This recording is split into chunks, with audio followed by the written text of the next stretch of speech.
Bonjour, je suis Jean-Édouard André, je suis le CEO d'YesPlease, en direct du salon de la MIF.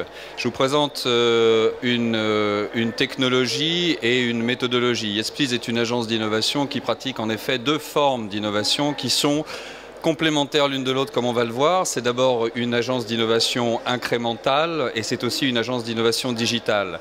Alors là encore, donc un peu de pédagogie. Innovation incrémentale, ça veut dire que sur un territoire donné, quand on actionne une innovation digitale, puisque la finalité c'est d'actionner des solutions digitales sur les territoires et notamment liées aux problématiques des collectivités, on a toujours tendance à raisonner en termes de rapprochement d'acteurs et de stratégie, j'allais dire, de synergie, d'action commune. Donc la première partie de l'innovation que pratique YesPlease est une innovation qui effectivement permet aux divers acteurs, qui sont les opérateurs, j'allais dire, économiques, mais aussi pourquoi pas des opérateurs liés à l'emploi sur un territoire donné, d'agir ensemble lorsqu'ils ne connaissent pas véritablement de synergie, notamment de synergie d'action. Alors, vous allez me dire, mais oui, mais pour globalement organiser des synergies d'action, il faut quand même une finalité ou un but, et ce but, il est tout trouvé puisque nous sommes fabricants de réseaux sociaux et notamment de réseaux sociaux professionnels. Et c'est la deuxième partie donc j'allais dire, de l'activité d'YesPlease qui, en tant qu'agence d'innovation, fabrique donc des réseaux sociaux, j'allais dire à haut degré d'investissement sur des technologies. Alors on va peut-être effectivement avancer sur le slide deck. Ah, c'est moi qui avance sur le slide deck, mais j'avance sur le slide deck. Ah, excusez-moi. Voilà, j'avance sur le slide deck, excusez-moi. Donc en avançant sur le slide deck, on se retrouve ici donc sur un environnement digital qui est un environnement globalement réseau social, relativement classique. Sur ce réseau social, globalement, on trouve bien sûr un ensemble de features, donc finalement des éléments qui permettent à des profils de se faire connaître, suivant une dynamique qui est celui d'un réseau social, donc qui travaille effectivement par synergie, par approche, j'allais dire, de groupe. On crée des nœuds d'émulation, on crée notamment aussi beaucoup de solidarité ou d'intérêt ou de suivi de la part des membres du réseau social. Alors, il y a une chose qui est tout à fait importante et qui est préliminaire à cette démonstration, c'est que il existe un angélisme de base sur la pratique du réseau social. On a toujours l'impression finalement qu'un réseau social s'autosuffit, qu'il suffit de lancer un réseau social pour qu'on observe dessus un taux d'engagement, j'allais dire, assez élevé, c'est-à-dire dans notre jargon à nous du commitment, de l'engagement. Or, c'est loin d'être le cas, dans la plupart des cas, effectivement, un réseau social qui n'aurait pas d'énergétisme extérieur ou pas de finalité concrète, globalement n'existe pas ou ne produit pas globalement de rapprochement ni de résultats tangibles. Ça veut donc dire qu'il a fallu pour YesPlease articuler deux domaines qui sont tout à fait, j'allais dire, difficile à implémenter. Le premier, c'est bien sûr le territoire, la collectivité, les opérateurs de cette même collectivité, qui effectivement, globalement, autour de messages ou d'actions d'intérêt public, apprennent pourquoi pas à construire des méthodologies communes. Et la deuxième chose, c'est effectivement donc de faire converger ces méthodologies désormais communes vers une finalité d'ensemble qui est de rapprocher, bien entendu, des énergies, notamment liées à l'économie, sur le territoire. Et nous avons donc, nous, l'occasion de travailler à l'heure actuelle sur un territoire qui pour nous est porteur, qui est le territoire de Nice Métropole Côte d'Azur, qui est pour nous un laboratoire d'innovation, sur lequel on a donc commencé par déployer un réseau social dont la finalité est de rapprocher les entrepreneurs, étudiants, jeunes diplômés. Tout ça pour une bonne et simple raison, c'est qu'aujourd'hui, globalement, l'innovation sur les campus, son sourcing notamment, reste effectivement des problématiques à part entière. C'est toujours très compliqué aujourd'hui de former des entrepreneurs sur les campus avant même qu'ils n'intègrent la vie active, et c'est assez compliqué d'aider des jeunes diplômés globalement à interagir aussi avec les domaines de l'économie numérique dans un premier temps. C'est une problématique française en général, c'est la raison pour laquelle on s'est positionné sur l'early stage. L'early stage, ça veut dire qu'on travaille aujourd'hui sur des dynamiques qui permettent tout simplement de configurer des jeunes entreprises à la fois donc portées par des étudiants mais aussi portées par des jeunes diplômés en renforçant globalement leurs équipes. C'est la raison pour laquelle nous avons créé un réseau social qui permet aujourd'hui à des talents de s'agglomérer sur des projets d'entreprise étudiants ou jeunes diplômés qui leur permettent donc de renforcer leurs talents, de renforcer pourquoi pas leur valeur technologique. Ça c'est le c'est le premier élément finalement sur lequel on s'est positionné. Et à l'intérieur de ce positionnement, on va le voir dans ce qui va suivre, il existe plusieurs configurations possibles en matière donc d'innovation. Quand on réunit un ensemble d'étudiants, comme c'est le cas, et qu'on arrive à agréger un certain nombre d'opérateurs locaux, c'est-à-dire collectifs, liés donc finalement à l'économie, j'allais dire sur le territoire, liés aussi au dynamisme de l'économie, il est difficile de compter sans la variable jeunes entrepreneurs. Donc cette opération vise dans un premier temps globalement à réunir des écosystèmes entrepreneurs qui ne se sont pas déclarés et qui viennent coexister justement sur cette plateforme technologique avec un système d'encadrement et de bienveillance qui fait toute la différence. À l'intérieur de ce dispositif, il existe donc un challenge qui s'appelle le challenge HackJam. On va peut-être passer effectivement sur les slides différentes, où voilà, on revient un petit peu sur les slides précédentes. Donc des challenges d'innovation qui, voyez-vous, donc ont été adressés sur différents systèmes à chaque fois de technologie. Ici, nous sommes donc en juillet 2017 dernier, et là on adresse effectivement un sourcing d'innovation auprès des campus étudiants autour de problématiques qui sont celles de la Smart City, précisément celles du salon aujourd'hui. Et puis on a aussi adresser donc un deuxième sourcing d'innovation autour, cette fois globalement, des industries culturelles et créatives. Donc chaque challenge, effectivement, permet d'adresser à chaque fois un sourcing, j'allais dire assez spécifique, sur des champs concurrentiels et économiques qui sont à chaque fois différents. Le travail de ce challenge, bien sûr, c'est de fournir un système de récompenses. Des récompenses qui permettent justement aux communautés étudiantes de se manifester, et on obtient d'excellents résultats. Les taux de transformation, en ce qui concerne ces deux challenges, sont très élevés. Il faut savoir qu'à peu près, on est sur du 85%. Ça veut dire que même des porteurs de projets, à l'issue de ce challenge, sous 2 mois ou 3 mois, créent des startups. Et au-delà, finalement, de cette création de startup, pour ceux et celles qui déjà avaient commencé à formuler un projet d'innovation à l'intérieur d'une startup, globalement, on observe effectivement un renforcement des workflows. Ça veut dire que les équipes s'étoffent, la technologie s'améliore, et bien entendu, j'allais dire, l'attention des partenaires économiques, elle aussi se renforce. Donc on est effectivement sur un schéma vertueux qui est, j'allais dire, tout à fait intéressant sur ce schéma-là, et qui permet, c'est la finalité pour le territoire, de renforcer bien sûr la filière digitale, d'augmenter la masse critique de start-up sur le territoire et globalement, pourquoi pas, d'accentuer le taux de pérennisation sur ces entreprises. Il y a peut-être un mot d'ensemble à dire, c'est que les étudiants et les jeunes diplômés ne sont pas les seuls aujourd'hui en capacité de porter l'innovation. Ils ne sont pas les seuls non plus à créer de la valeur économique. On est allé donc encore plus loin en matière d'innovation. On a désormais une nouvelle gamme de challenges qui sont mixtes. Ces challenges, globalement, permettent aujourd'hui d'adresser aussi des sourcings d'innovation dans les QPV, donc dans les quartiers prioritaires, dans tous les territoires prioritaires des métropoles. Et là encore, on retrouve effectivement ce schéma d'action qui permet à la fois de travailler en offline et de travailler online. Offline, on réunit, encore une fois, c'est la partie d'innovation incrémentale qui fait notre signature, on réunit donc tout un ensemble d'opérateurs locaux qui sont dédiés à l'insertion, au renforcement, pourquoi pas, de l'emploi dans les quartiers prioritaires des métropoles.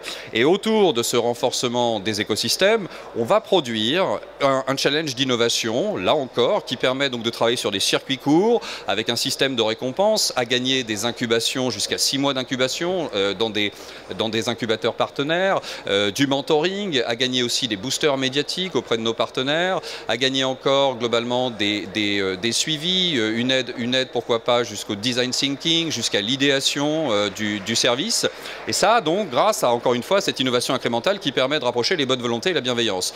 Aujourd'hui, Yesplis est partenaire de BPI, est partenaire de France Digital, est partenaire de Monaco Tech, par exemple, puisqu'il s'agit ici du territoire de la métropole Nice-Côte d'Azur, qui fonctionne pour nous comme un laboratoire, de P-Factory, par exemple, qui vient de Marseille, mais aussi donc d'incubateurs parisiens, qui, comme par exemple, comme une image, en matière d'image augmentée, ou pourquoi pas le 104 par exemple, là encore en matière d'image augmentée, ou d'autres dispositifs comme School Lab qui nous appuient effectivement sur ce principe de sourcing.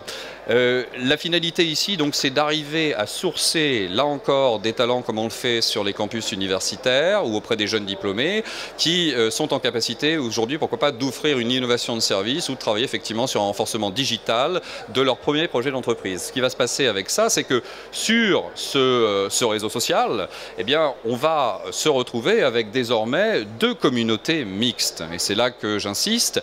Il va y avoir à la fois donc des jeunes diplômés et puis il va y avoir aussi des non-diplômés. Et pour la première fois, on se retrouve sur un essai de laboratoire in vivo fermé qui va construire donc un principe de communauté mixte, à la fois donc des diplômés et des non-diplômés entrepreneurs qui se retrouvent pour construire des nœuds d'émulation. Qu'on ne se méprenne pas sur, à mon avis, la qualité première de cet essai-là, qui est de construire finalement une innovation mixte, un schéma d'accompagnement bienveillant pour des populations qui parfois sont loin de l'emploi, et surtout globalement de réunir des outils qui sont des outils beaucoup plus générationnels que ceux qui sont aujourd'hui appliqués, j'allais dire, par certains dispositifs. Pour participer à cet ensemble de, j'allais dire, de circonstances et de soutien, il suffit simplement de pitcher, non pas de rendre un executive summary, non pas d'aller chercher globalement un benchmark pointu, etc., ce qui est quand même une pratique assez excluante ou assez nécessiteuse, mais plutôt globalement donc simplement de rendre un pitch, un simple pitch de moins de 2 minutes qui permet effectivement de s'agréger à une communauté via le réseau social qu'on a vu tout à l'heure, puisque quand on participe à ce challenge, on est immédiatement inclus sur le réseau social. Donc la finalité, c'est tout simplement des environnements mixtes en matière d'innovation, retrouver donc un principe de solidarité active au sein des écosystèmes entrepreneurs pour cette fois vraiment renforcer la filière digitale. Il faut imaginer qu'en termes d'insertion, c'est une réponse qui aujourd'hui finalement est en France, à mon avis, l'une des certainement pas la plus innovante, mais en tout cas l'une des plus inattendues, puisque en France, à l'heure actuelle, il n'existe pas de réseau social mixte où des entrepreneurs non diplômés rejoignent des entrepreneurs diplômés pour globalement construire ou co-construire des marchés ou s'adresser éventuellement des savoir-faire de manière mutuelle. Une opération comme celle-là est une opération compliquée à monter, elle nécessite à peu près 1 an et demi. Il faut bien sûr, après avoir contextualisé un challenge mixte qui permette aux talents de se faire connaître, après avoir globalement offert quelques outils de formation, notamment aux communautés non diplômées, il faut vérifier effectivement le taux d'engagement mutuel de ces communautés et voir ce qui se passe. Mais c'est ici globalement un outil tout à fait utile puisque vous allez créer de la valeur économique à partir globalement d'une sémantique qui est une sémantique beaucoup plus, j'allais dire, beaucoup plus adaptée aux jeunes et qui leur permettent effectivement d'utiliser un outil relativement bienveillant qui leur permette de construire des concordances. L'idée générale, encore une fois, c'est d'augmenter la masse critique de start-up en région, sur le territoire des métropoles, au sein des collectivités, ce qui, in fine, contribue quand même à renforcer la valeur économique du territoire ou la filière économique, notamment digitale, du territoire. On est là donc sur quelque chose qui contribue, à mon avis, à générer du mouvement. 2 objections, généralement, bien sûr, nous sont adressées. J'y réponds ici automatiquement. Première objection, on nous dit souvent que, globalement, tout le monde n'est pas amené à faire des start-up. C'est tout à fait exact. Mais on a observé quand même que le fait d'avoir sur son CV, pourquoi pas, un passif d'entrepreneur réunissait ou permettait de réunir des compétences très très utiles pour une progression au sein du marché de l'emploi. Première objection donc à laquelle je réponds. Deuxième objection, qui est une objection assez importante, sur la pérennisation finalement. Combien de temps vont durer ces startups? Est-ce que oui ou non, globalement, on a des outils ou des curseurs qui nous permettent aujourd'hui de le mesurer? Non. Ce qu'on sait, c'est que globalement, on renforce ici la création de startups.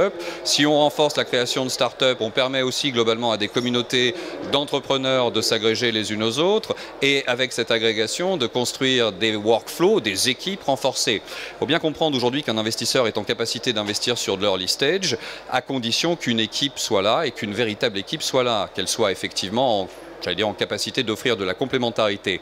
La problématique d'un investisseur en général, c'est pas la techno, c'est pas forcément le service en tant que tel, c'est quand même l'équipe et la capacité de l'équipe à pivoter. C'est la raison pour laquelle on a toujours travaillé à partir de fonctionnalités qui sont celles d'un réseau social et qui nous permettent effectivement d'offrir, quoi qu'il arrive, une capacité des équipes à nourrir une certaine diversité de profils, à co-construire justement une diversité de profils, tout simplement parce que des porteurs de projets ici peuvent se rassembler en fonction de la technologie ou du champ technologique qui est le leur, tout simplement parce qu'aussi globalement des équipes déjà constituées font savoir sur ce réseau social quels sont leurs besoins en innovation ou en profil. Peut-être que globalement un profil marketing manque à l'équipe, peut-être qu'un profil développement manque à l'équipe, et donc cet outil-là effectivement permet encore une fois de renforcer ces équipes early stage.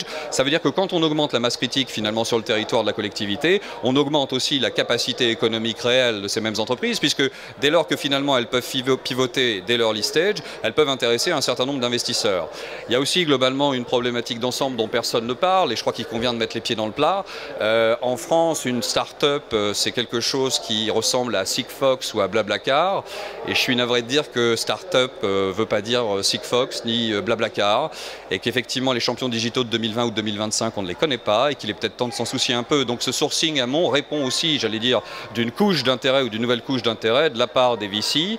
Les VC qui aujourd'hui globalement ont bien compris que les catégories A ou que les catégories B en matière d'innovation digitale étaient relativement restreintes, et qu'il était peut-être temps effectivement d'aller chercher plus amont, d'opérer plus amont un sourcing de talents et de compétences.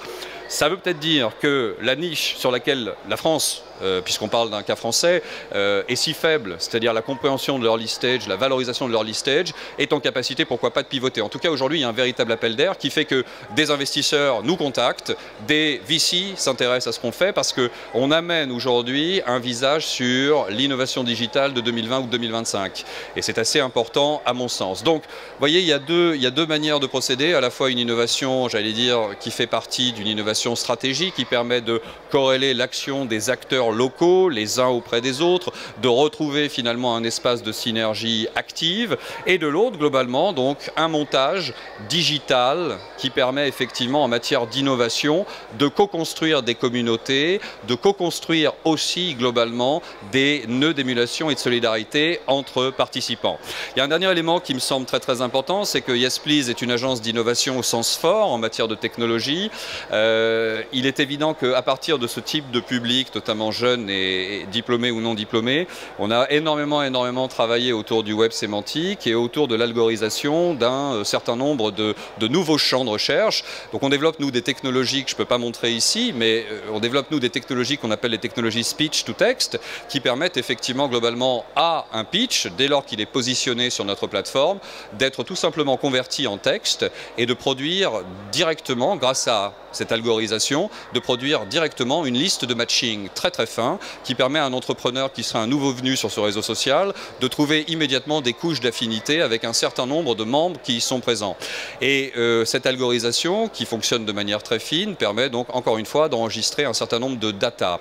Et si à la fin on devait se dire que finalement ce laboratoire qui est encore en action pendant 1 an à peu près du côté des territoires donc métropole Nice-Côte d'Azur, si ce laboratoire effectivement produisait à minima des éléments qui permettraient pourquoi pas à des indicateurs de performance ou à un taux de transférabilité d'être envisagé, eh bien il faut bien comprendre que globalement ici on est sur un réseau social qui permet de produire énormément de data. Ces data globalement elles ont une valeur en matière de data mining qui est absolument essentielle. Ce sont des communautés entrepreneurs qui se parlent, ce sont des communautés entrepreneurs qui discutent entre elles et qui évaluent pourquoi pas globalement des degrés de rapprochement possibles ou des travaux collectifs, etc. etc. Et cette algorithmie permet encore effectivement donc de produire, j'allais dire, une source de recommandation très pointue et pourquoi pas effectivement des cas de figure ou des datas très utiles à l'appréciation d'un champ d'innovation qui est celui du digital bien sûr et qui concerne donc une population jeune. Voilà, donc si vous voulez nous suivre, n'hésitez pas, yesplease.fr, yes-please.fr. Vous pouvez nous joindre sans aucune difficulté sur tous les réseaux sociaux et voilà, j'en ai fini. Je suis content d'avoir pu parler un petit peu avec vous. À très bientôt.